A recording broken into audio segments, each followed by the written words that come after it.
मध्य रेल्वेच्या ठाणे स्थानकावर पादचारी पुलाचं गर्डर टाकण्यासाठी आणि उल्हासनगर स्थानकावरील पुलाचे कॉलम स्थलांतरित करण्यासाठी आगामी शनिवारी आणि रविवारी रात्री विशेष ब्लॉक घेण्यात येणार आहे. त्यामुळे मध्य रेल्वेच्या लोकल सेवांच्या वेळापत्रकात बदल होणार आहे. मध्य रेल्वेच्या ठाणे स्थानकात प्लॅटफॉर्म क्रमांक 4 आणि 5 वर पादचारी पुलाचं 5 मीटर रुंद गर्डर टाकण्यासाठी शनिवारी रविवारी रात्री वाहतूक आणि पॉवर ब्लॉक घेण्यात येणार आहे. या ब्लॉक कालावधीत दादर सावंतवाडी तुतारी एक्सप्रेस, मुंबई वाराणसी महानगरी एक्सप्रेस आणि मुंबई मडगाव जनशताब्दी एक्सप्रेस विद्याविहार येथे 5व्या मार्गिकेवर वळवण्यात येतील आणि त्यांच्या गंतव्यस्थानी वेळेच्या 15 ते मिनिटं उशिरा पोहोचतील. उपनगरीय सेवा अप धीम्या मार्गावरील उपनगरीय सेवा दिवा आणि मुलुंड स्थानकादरम्यान अप फास्ट मार्गावर वळवण्यात येतील आणि कळवा, मुंब्रा आणि ठाणे स्थानकावर थांबणार आहेत. सार्वजनिक बांधकाम मंत्री दादाजी भुसे यांनी आज वाशी येथील ठाणे क्रीक पुलाच्या कामाची पाहणी केली आणि आढावा घेतलाय.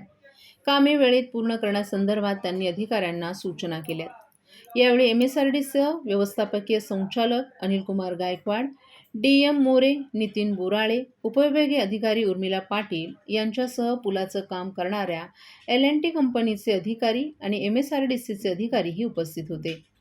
मुंबई-पुणे महामार्गावरील खाडीवरील जुना पूल हा 1971 मध्ये बांधण्यात आला होता. त्यानंतर दुसरा पूल 1995 मध्ये बांधण्यात आला. आता दोन्ही पुलांचं काम प्रगतीपथावर आहे. एक पूल मे 2024 मध्ये तर दुसरा पूल सप्टेंबर 2024 मध्ये वाहतुकीसाठी तयार होईल. सध्या ठाणे क्रीक खाडी पुलावर सध्या 6 लेनचा रस्ता आहे. या ठिकाणी आणखीन या 2 पुलांचं काम सुरू आहे. या दोन्ही पुलांची कामं पूर्ण झाल्यावर हा रस्ता 12 लेनचा होणार आहे. या माध्यमातून वाहतूक सुरळीत होण्यास मदत होणार असल्याचं भुसे यांनी यावेळी माध्यमांशी बोलताना सांगितलं. ठाण्यातील साकेत पुलावरील नादुरुस्ती संदर्भात संबंधित विभागाला कळवण्यात आलं असून कार्यवाही देखील करण्यात येईल असंही त्यांनी सांगितलं.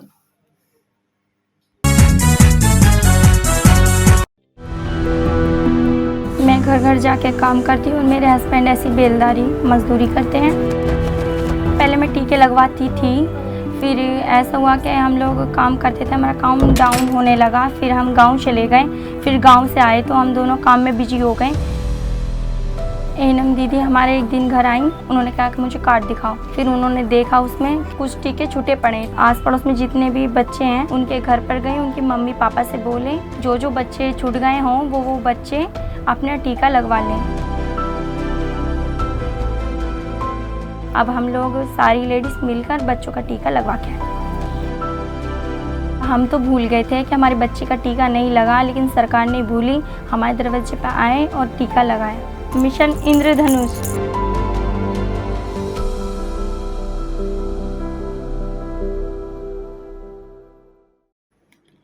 गणेशोत्सवासाठी कोकणात जाणाऱ्या चाकरमान्यांनी यंदा देखील लालपरीला पसंती दिली आहे. त्यानुसार STच्या बस फुल होत असतानाच या चाकरमान्यांना कोकणात मोफत पाठवण्याची सुविधा अनेक राजकीय पक्षांकडून सुरू झाली आहे. त्यानुसार आपल्या बसचं आरक्षण करण्यासाठी काही राजकीय मंडळींनी मोफत तिकीट बुकिंगची सेवा सुरू केली आहे. परंतु त्यात मोफत STची सेवा हवी असेल तर आधी आधार कार्ड किंवा मतदार ओळखपत्र दाखवा अशी अट टाकली आहे. त्यामुळे त्याचा फायदा कदाचित आगामी निवडणुकांमध्ये मतांचा जोगवा मागण्यासाठीची ही खेळी तर नाही ना, असा सवाल या निमित्तानं उपस्थित झालाय. सध्या कोकणातील ठाणेस्थित चाकरमान्यांना गणेशोत्सवाचे वेध लागलेत. त्यानुसार यंदा STच्या लालपरीला देखील अधिक पसंती दिली जाते. त्यानुसार STनं 1500 बसचं नियोजन आखलंय. यामध्ये आत्तापर्यंत 700च्या आसपास बस फुल झाल्या असून त्यातही ग्रुप बुकिंगला अधिक पसंती दिल्याचं दिसून येतंय. कोरोनानंतर विविध राजकीय पक्षांकडून कोकणात जाणाऱ्या चाकरमान्यांसाठी मोफत बसची सुविधा उपलब्ध करून देण्यात आली आहे. त्यामुळे त्याचा फायदा घेण्यासाठी चाकरमानी देखील आता मोफत प्रवास करण्यासाठी सज्ज झालेत. परंतु मोफत सेवा हवी असल्यास आधी आधार कार्ड किंवा मतदार ओळखपत्र दाखवा, मगच मोफत सेवेचा लाभ दिला जाईल असं सांगितलं जातंय. हे पुरावे सादर केल्यानंतर त्या चाकरमान्याची माहिती या राजकीय पक्षांच्या कार्यालयांकडे आपसुकच जमा होत आहे. त्याचा फायदा आगामी महापालिका किंवा विधानसभा आणि लोकसभा निवडणुकीतही घेण्याचा प्रयत्न या माध्यमातून केला जाण्याची शक्यता असल्याची माहिती सूत्रांनी दिली आहे. तुम्हाला आम्ही मोफत सेवा देतो, मग आम्हाला आमच्या नेत्याला मत द्या, असं देखील सांगितलं जाण्याची शक्यता नाकारता येत नाही. त्यामुळेच हे पुरावे घेतले जात असावेत, अशी चर्चाही सुरू आहे.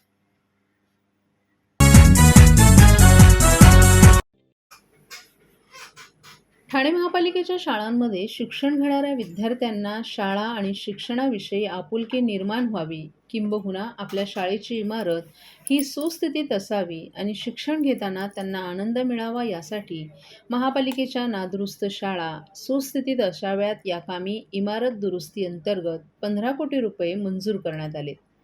शाळा दुरुस्तीच्या कामाचा कार्यादेश निघाल्यानंतर इमारतींच्या दुरुस्तीचं काम हाती घेऊन ते लवकरात लवकर पूर्ण करण्याचे निर्देश पालिका आयुक्त अभिजित बांगर यांनी दिले होते. त्यानुसार काही शाळांची कामं पूर्णत्वाच्या मार्गावर आहेत.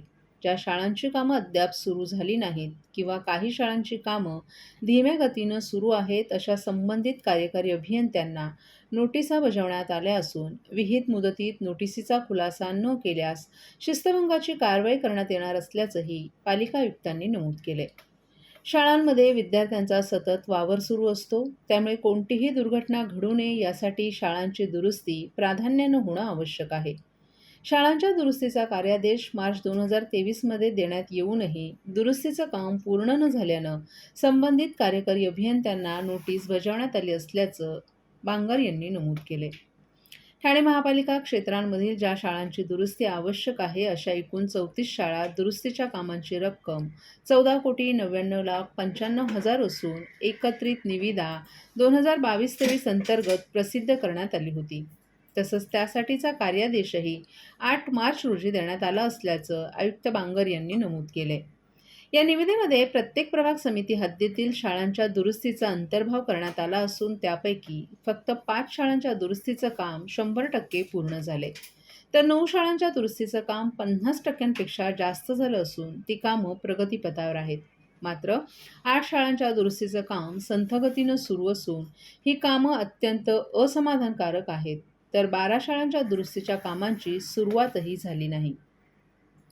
वागळे विभागातील ठाणे महापालिका शाळा क्रमांक 23चं 40%, कळवा विभागातील शाळा क्रमांक 129, 69, 70, 115 आणि 29 या शाळांचं 30%, माजिवडा मानपाडा शाळा क्रमांक 53, 54 आणि लोकमान्य सावरकर नगर विभागातील शाळा क्रमांक 46चं काम 25%, तर वर्तकनगर विभागातील शाळा क्रमांक 65 आणि मुंब्रा विभागातील शाळा क्रमांक 75, 118चं 20%च काम पूर्ण झाले. ठाणे महानगरपालिकेच्या शाळा भौतिकदृष्ट्या सुस्थितीत असाव्यात, शाळांमध्ये गळती नसावी, शौचालय सुस्थितीत असावेत, तसंच रंगरंगोटीसहित शाळेतील परिसर देखील सर्व नीटनेटका असावा, यासाठी शाळांच्या दुरुस्तींची कामं हाती घेण्यात आली आहेत. ही कामं गुणवत्तेनं होणं तर आवश्यक आहेच, त्याचवेळी ही कामं कालमर्यादेमध्ये पूर्ण होणं देखील गरजेचं आहे. याबाबत कोणतीही दिरंगाई खपवून घेतली जाणार नाही, अशा सूचना कार्यकारी अभियंत्यांना दिल्या असल्याचं पालिका आयुक्त बांगर यांनी नमूद केले.